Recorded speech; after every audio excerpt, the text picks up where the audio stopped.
Hello, Elevation students, and welcome to week 5 in chemistry. This week runs from February 2nd to the 8th, and we're going to be taking a look at the first 2 types of chemical reactions. There are 5 general types that we'll be studying over the course of the second semester, but we're going to take a look at those first 2.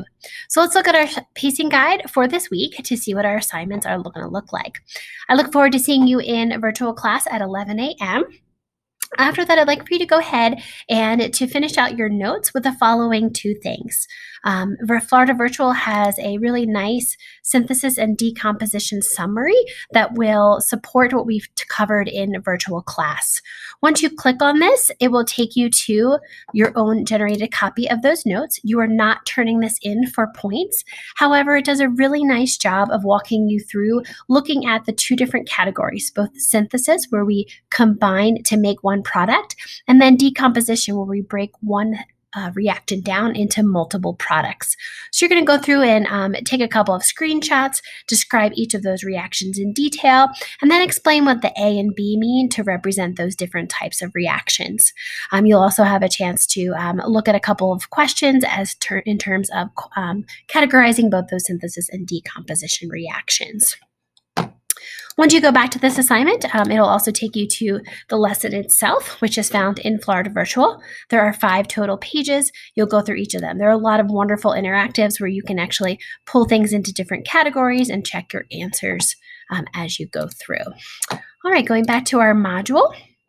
The next thing that I'd like for you to do, excuse me, is to take a look and kind of just a review of when we talk about chemical reactions, how do we know that a reaction has actually occurred?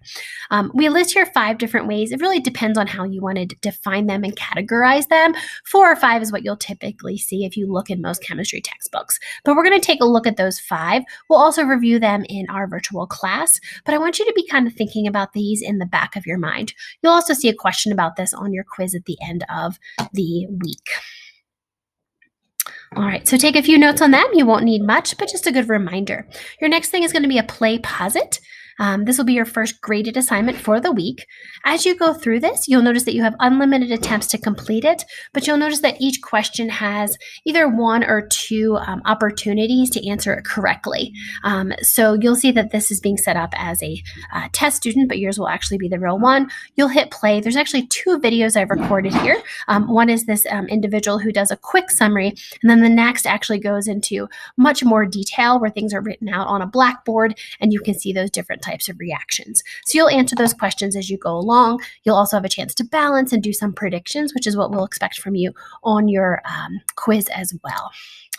All right, so if we go back into our overall for the week, the next thing you're going to do is an apply assignment. This apply assignment is spread out over 2 days, Thursday and Friday. I have you starting it on Thursday and then completing it on Friday, whatever works best for you. This is worth 20 points. If we click on this, you'll notice that it's actually set up as a quiz.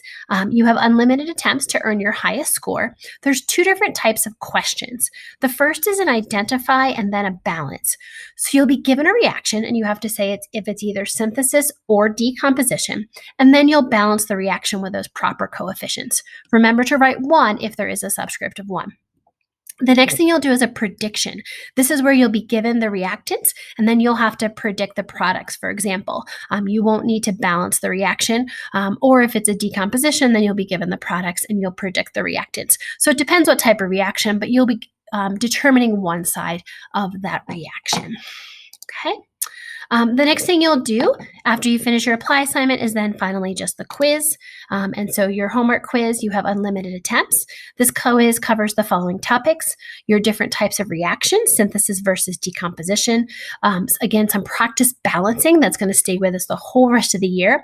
Just a reminder of those diatomic molecules, because they are critical in terms of when we write our reactions. We have to remember those 7 diatomics.